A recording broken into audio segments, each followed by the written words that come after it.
જો હું તમને કહું કે તમારી હાથમાં રહેલો મોબાઈલ, ટીવી, કોમ્પ્યુટર આ બધું જ જે સિગ્નલથી ચાલે છે એ સિગ્નલ તમારી આજુબાજુ જ છે, તો તમે માનશો? જી હા, આ તમામ સિગ્નલ તમારી આસપાસ જ છે, જે તમે નરી આંખે જોઈ તો નથી શકતા. પરંતુ માની લો જો તમે નરી આંખે આ વેવ્સને જોઈ શકતા, તો તમે મંગળ અને ગુરુ જેવા ગ્રહ પરથી પણ તમારો ફોન ક્યાં છે તે શોધી શકતા. જો આપણી આકાશમાં સેટેલાઇટ, રાઉટર્સ એવા બધા સિગ્નલ્સ ના હોત અને ખાસ ફ્લાઇટમાં જેટલા પણ લોકો મુસાફરી કરે છે એ બધાના ફોન જો બંધ હોત તો આ સિગ્નલ તમે જોઈ શકતા.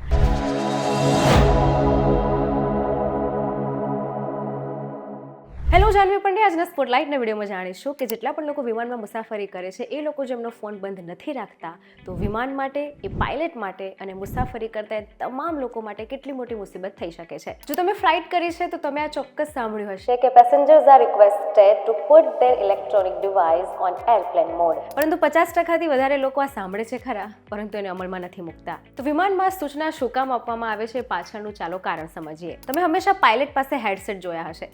એ હેડસેટ એ કન્ટિન્યુઅસ એર ટ્રાફિક કંટ્રોલ સાથે કોમ્યુનિકેટ કરતા હોય છે.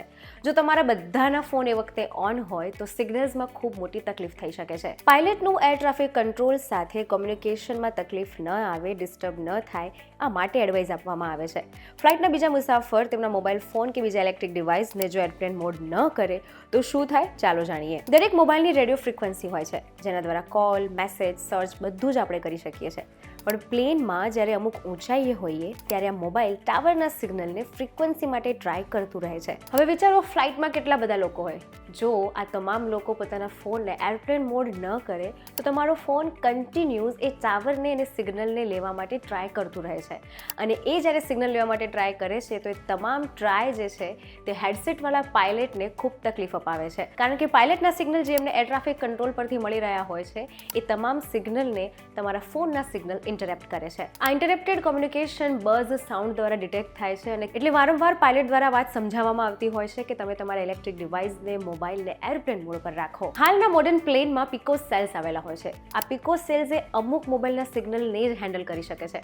પરંતુ કેટલા બધા લોકો એક સાથે મુસાફરી કરી રહ્યા હોય છે અને બધાના ફોન જો ઓન હોય તો આ સિગ્નલ પણ ફેલ જાય છે. આપણો મોબાઈલ ફોન એ અમુક ઊંચાઈ સુધી અને અમુક એરિયા સુધી જ સિગ્નલ્સને લઈ શકે છે. પરંતુ જો તમે વિમાનમાં છો એટલે કેટલી બધી ડિસ્ટન્સ છે એ ડિસ્ટન્સ માટે તમારો ફોન એ ફ્રીક્વન્સી મેળવવા માટે હંમેશા ટ્રાય કરતું રહે અને આ ટ્રાય દરમિયાન ફોનની બેટરી જે છે તે ડ્રેન થાય છે. અને જેટલા તમારા ફોન જે તે ટાવર કે સિગ્નલને મેળવવા માટે ટ્રાય કરે એટલા જ ઇન્ટરપ્શન પાયલટના હેડસેટમાં આવે છે. તો એ પ્રશ્ન થાય કે શું આ સિગ્નલને કારણે કોઈ પ્લેન ક્રેશ થાય છે ખરા? પર્ટિક્યુલર આ સિગ્નલ ઇશ્યુઝ નહીં, પરંતુ ઇન્ટરપ્શનને કારણે શું થઈ શકે છે ચાલો જાણીએ. જો સિગ્નલ ઇન્ટરપ્રિટેશન ઇશ્યુઝ ઊભા થાય તો કોકપિટ એલર્ટ્સ જે છે તે મિસઅન્ડરસ્ટેન્ડ થાય છે.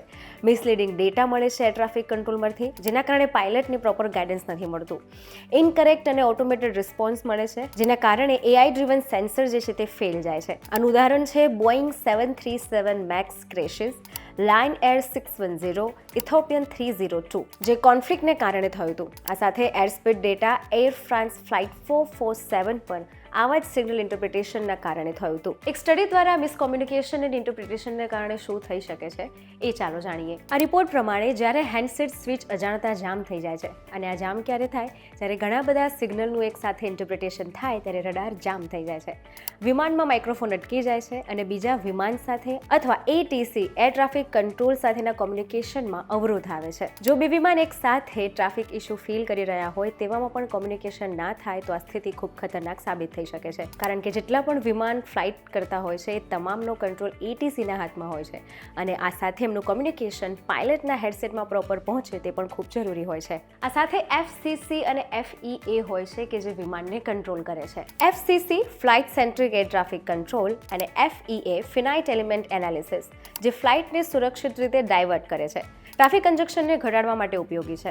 જો આપણે મોબાઈલ ફોનને સિગ્નલને ઓન રાખીએ તો આ સિગ્નલે મહત્વપૂર્ણ વિમાનના જે પ્રોપર કોમ્યુનિકેશન એમને કરવું છે એ સિગ્નલમાં તે દખલ કરી શકે છે. માટે સૂચના આપવામાં આવે છે કે તમારા ઇલેક્ટ્રોનિક ડિવાઇસને એરપ્લેન મોડ પર રાખો. જો વિમાનમાં વાઈફાઈ સિસ્ટમ ઇન્સ્ટોલ કરેલી હોય અને જો તમને એરલાઇન તેનું પરમિશન આપે છે તો તમે વાઈફાઈનો ઉપયોગ કરી શકો છો, પરંતુ એ સિવાય ફોનને અથવા અન્ય ઇલેક્ટ્રોનિક ડિવાઇસને એરપ્લેન મોડ પર રાખવું સુરક્ષિત છે. ટૂંકમાં રેડિયો વેવ્સ, મેગ્નેટિક ફિલ્ડના જેટલા પણ વાઇબ્રેશન છે કે જે તમારા ફોનના સિગ્નલને લે છે એ તમામનું ઇન્ટરપ્શન અટકાવવા માટે જ એરપ્લેન મોડ કરવામાં આવે છે, કારણ કે જો તમામ ફોન એરપ્લેન મોડ હશે અને કદાચ કંઈ ખામી સર્જાય છે તો પાયલટ પ્રોપર કોમ્યુનિકેશન ATC સાથે કરી શકે અને જો ફ્લાઇટમાં કંઈ પણ ખામી છે તો એ ખામી સુધારી શકે. માટે તમામ ફોન અને ઇલેક્ટ્રોનિક ડિવાઇસને એરપ્લેન મોડ રાખવાનું કહેવામાં આવે છે. માટે તમામ ઇલેક્ટ્રોનિક ડિવાઇસમાં આ એરપ્લેન મોડ ખૂબ મહત્વનું છે. હવે જો તમે પણ ફ્લાઇટ કરો છો તો ચોક્કસ એરપ્લેન મોડ રાખજો તમારા ઇલેક્ટ્રોનિક ડિવાઇસને અને ફોનને. અને આવા જ ઇન્ફોર્મેટિવ વિડીયોઝ માટે જોડાયેલા રહેજો VTV ડિજિટલ સાથે.